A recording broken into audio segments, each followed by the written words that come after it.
আসসালামু আলাইকুম প্রিয় শিক্ষার্থীবৃন্দ, সবাইকে স্বাগত জানাচ্ছি। বাংলা ব্যাকরণের খুব গুরুত্বপূর্ণ একটি আলোচ্য বিষয় হচ্ছে সন্ধি এবং সন্ধি সম্পর্কিত যেসব নিয়ম রয়েছে সেখানে আমরা প্রায় ভুল করে থাকি। সেই ভুল এড়ানোর জন্য আজকে আমরা স্বরসন্ধির একটি গুরুত্বপূর্ণ আলোচনা নিয়ে এসেছি এবং স্বরসন্ধির যে নিয়ম 11 সেটি আজকে আমাদের আলোচনার বিষয়।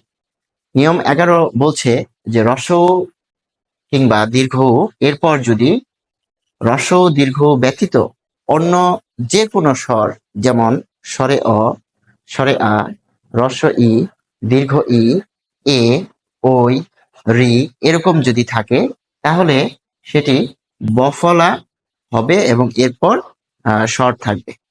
তাহলে বফলা যুক্ত শব্দ আমাদেরকে খেয়াল করতে হবে। এখানে এই যে নিয়মটি আমরা আজকে আলোচনা করতে যাচ্ছি সেখানে খুব গুরুত্বপূর্ণ একটি সংকেত হচ্ছে বফলা। অর্থাৎ কোন শব্দের মধ্যে যদি বফলা থাকে সেই বফলার জায়গায় কিন্তু আমাদেরকে হ্রস্ব বা দীর্ঘ আনতে হবে এবং তাহলে খুব স্বাভাবিকভাবে পরের অংশটুকু আমরা পেয়ে যাব। সেটি কিন্তু বানানের মধ্যে উচ্চারণ হিসেবে লুকায়িত রয়েছে। সেটি আমরা এখন একটা উদাহরণের মাধ্যমে স্পষ্ট করার চেষ্টা করব। প্রথমে সেটি হচ্ছে সু যোগ অল্প সমান সমান স্বল্প। সু, সুকে বিশ্লেষণ করলে আমরা পাচ্ছি দন্ত স হসন্ত যোগ রস্ব, কারণ এটি যুক্ত বর্ণ। এই যে যুক্ত বর্ণ সেটি আমরা খেয়াল করলে কি পাচ্ছি যে এখানে রস্ব অর্থাৎ শেষ ধ্বনি রস্ব এবং অল্প শব্দের যে শুরু সেটি হচ্ছে স্বরে অ দিয়ে। তাহলে রস্ব আর এখানে অন্য স্বর, অন্য স্বর রস্ব দীর্ঘ ব্যতীত অন্য স্বর, রস্ব দীর্ঘ ব্যতীত অন্য স্বর কি এখানে স্বরে আ। তাহলে কি পাচ্ছি যে রস্ব আর এই স্বরে আ মিলে এখানে বফলা হবে এবং এই বফলা আসলে আমাদেরকে অনেক গুরুত্বপূর্ণ ভূমিকা রাখতে সহায়তা করবে। সেটি হচ্ছে বফলাকে আমরা সংকেত হিসেবে বিবেচনা করব। সংকেত অর্থাৎ কোন যে স্বরসন্ধির ক্ষেত্রে স্বরসন্ধির কোথায় বিশ্লেষণটা করতে হবে সেটি বোঝার জন্যই আমরা সংকেত সম্পর্কিত এখানে তথ্য দিয়েছি, যে যেটাই আমরা সংকেত হিসেবে চিন্তা করব পাবো সেই জায়গাতেই আমরা বিশ্লেষণটা করব। এবং এখানে আমরা যদি খেয়াল করি কি পাচ্ছি যে রস্ব উ কার সাথে বসছে, দ্বন্দ্ব এর সাথে এখানে। তাই এই যে বফলা যার সাথে থাকবে তার সাথে রস্ব বসবে। এখানে বফলা হচ্ছে দন্ত এর সাথে, এখানে হচ্ছে তাই রস্ব। আর অল্প বানানটি শুরু হয়েছে স্বরে অ দিয়ে। স্বল্প, স্বল্প, স্বল্প শব্দটি যদি আমরা বিশ্লেষণ করি স্বল্প, স্বল্প অর্থাৎ স্বল্প শব্দের উচ্চারণে কিন্তু অল্প রয়েছে। স্বল্প থেকে যদি স আলাদা করি তাহলেই পাবো অল্প।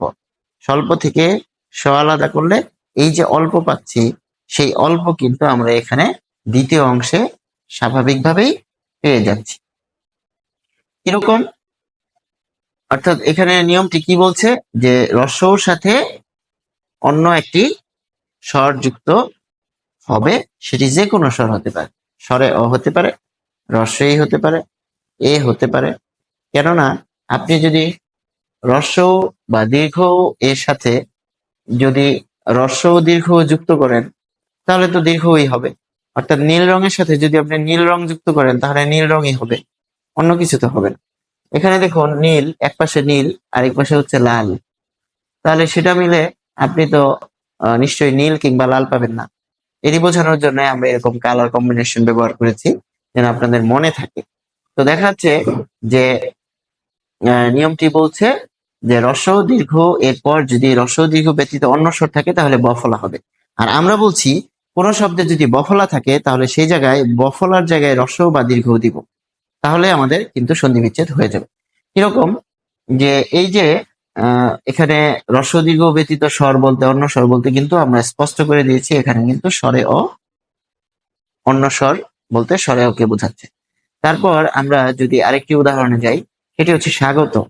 এবারে আমরা কিন্তু যাব উদাহরণ থেকে নিয়মের দিকে। এর আগে আমরা গিয়েছি নিয়ম থেকে উদাহরণের দিকে। এখন আমাদের খুব সহজে কিন্তু বিশ্লেষণ করতে সুবিধা হবে। সেটি কি, যে এখানে স্বাগত শব্দের সংকেত হচ্ছে বফলা। তাহলে বফলার জায়গায় আমরা কি দিব? রস্যও দিব কিংবা দীর্ঘও দিব। যেহেতু সু বানানটি রস্যও দিয়ে, তাই এখানে রস্য। আর স্বাগত, স্বাগত, স্বাগত, স্বাগত, তাহলে কি পাচ্ছি? স বাদ দিলে পাচ্ছি আগত। এই যে বানান রয়েছে স্বাগত, এর মধ্যেই তো রয়েছে আগত। স্বাগতর মধ্যেই রয়েছে উচ্চারণ আগত। এই যে স্বাগত, এর মধ্যে বফলা রয়েছে, কাজে এই বফলাকে আমরা বলছি সংকেত। এবং বফলা থাকার কারণে এই বফলা যার সাথেই বসবে তার সাথে আমরা রস্য বা দীর্ঘ দিব। তাহলে এই রস্য এখানে পাচ্ছি, আর এখানে পাচ্ছি আগত শব্দটি এখানে উচ্চারণের মধ্যে রয়েছে। এই যে আগত কোথেকে আসলো? এই যে দেখুন স্বরে আ, কার, এখানে স্বরে আ কার হিসেবে রয়েছে। এই যে কারটি এখানে পূর্ণরূপ হবে, এখানে পূর্ণরূপ হবে, অর্থাৎ বানানের মধ্যেই দ্বিতীয় অংশে কি হবে সেটি বলা আছে। কাজে নিয়ম 11 বলছে, নিয়ম 11টি বলছে যে রস্য দীর্ঘ এর সাথে অন্য স্বর থাকলে বফলা হবে, এবং এই বফলা পূর্ববর্তী যে শব্দ রয়েছে, পূর্ববর্তী শব্দ তার সাথে কিন্তু যুক্ত হবে। এই ক্ষেত্রে আমরা স্বাগত শব্দটির বিশ্লেষণ দেখব যে সু যোগ আগত, অর্থাৎ স্বরের সাথে রসও যুক্ত হয়েছে। এর সাথে দেখা যাচ্ছে এই যে সংকেত, এই বফলার কারণে এখানে আমরা এই সূত্রটিও কিন্তু দিয়ে দিয়েছি। আগের উদাহরণে আমরা সূত্র থেকে নিয়ে উদাহরণে গিয়েছি, এখন আমরা উদাহরণ থেকে সূত্রে গিয়েছি। এটি হচ্ছে উদাহরণ থেকে সূত্র। তাহলে কি পাচ্ছি? বফলা থাকলে রস্য দীর্ঘ, রস্য দীর্ঘ কার সাথে বসবে? বফলা যার সাথে আছে তার সাথে বসবে। এবং অন্য স্বর কি? অন্য স্বর হচ্ছে এখানে রস্য দীর্ঘ ব্যতীত অন্য যে কোনো স্বর। আবার এই অন্য যে কোনো স্বর কোথায় পাবো? এটা পাবো বানানের মধ্যেই পাবো, এই বানানের মধ্যেই লুকায়িত আছে। স্বাগত, স যোগ আগত। এখানে যদি কে আলাদা করি তাহলে আগত পাচ্ছি, স্বাগত। কে বাদ দিলে আগত, স্বাগত, স্বাগত। এই যে স্বাগত পাচ্ছি, কাজে এখানে আমরা কিন্তু নিয়ম 11 যে সঠিক যে ব্যবহার সেটি আমরা দেখতে পাচ্ছি। এরপর আমরা আরেকটি উদাহরণে যাব, সেটা হচ্ছে অন্বিত। তাহলে বফলা কার সাথে রয়েছে? বফলা রয়েছে দন্ত নয়ের সাথে। তাহলে স্বরে অ, দন্ত ন, দন্ত ন এর সাথে কি? এখানে রস্য উ, কারণ দন্ত ন এর সাথে বফলা আছে। আপনাদের মনে হতে পারে যে স্যার এখানে তো রস্যই আগে দেখা যাচ্ছে। রস্যই বানানে আগে দেখা গেলেও উচ্চারণে তো সে পড়ে। অন্বিত, অন্বিত, নিত, নয়ের পরে রস্যই। অন্বিত, অন্বিত, নয়ের পরে রস্যই। এই যে ন এর পরে রস্যই, কাজে এটি কিন্তু বানান বিশ্লেষণ করলে দেখা যাচ্ছে যে ইকার কিন্তু এর পরে। কাজে এই বিষয়টি খেয়াল করতে হবে, নইলে এলোমেলো বাঁচতে পারে। ফলে এখানে আমরা দেখতে পাচ্ছি যে বফলা এখানে সংকেত, এবং এই সংকেত থাকার কারণে এখানে দেখতে পাচ্ছি যে রস্য বা দীর্ঘ দিতে হবে, এবং এর সাথে অন্য স্বর চলে আসবে। যে অন্য স্বর আসলে কিভাবে চলে আসছে? অন্য স্বর ইত, অন্বিত। এই যে রস্যই কার রয়েছে, এই রস্যই কার কিন্তু এখানে পূর্ণরূপ নিয়ে শব্দটা গঠন করবে। অর্থাৎ পরের অংশে কি হবে সেটি এই বানানের মধ্যেই দেওয়া আছে, এবং এখানে বানানের মধ্যে দেখা যাচ্ছে রস্যইকার আছে। রস্যইকার থাকার কারণে উচ্চারণটি হচ্ছে ইত। এখানে আমরা ইত শব্দটি বসিয়ে দিব। এরপর আমরা আরেকটি উদাহরণ দেখব, সেটি হচ্ছে তন্নি।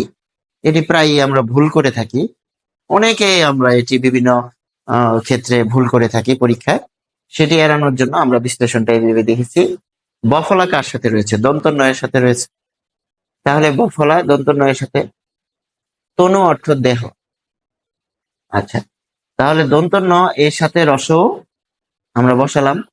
আর এখানে রস যদি আমরা বসিয়ে ফেলি, এই বানানটা যদি খেয়াল করি কি আছে? ত যোগ দন্ত ন হসন্ত যোগ ব যোগ দীর্ঘ ই। অর্থাৎ এই শব্দ বিশ্লেষণ করতে হবে। যখন আমাদের কনফিউশন তৈরি হবে তখন শব্দ বিশ্লেষণ করতে হবে। শব্দ বিশ্লেষণ করলে আমাদের ভুল হবে না।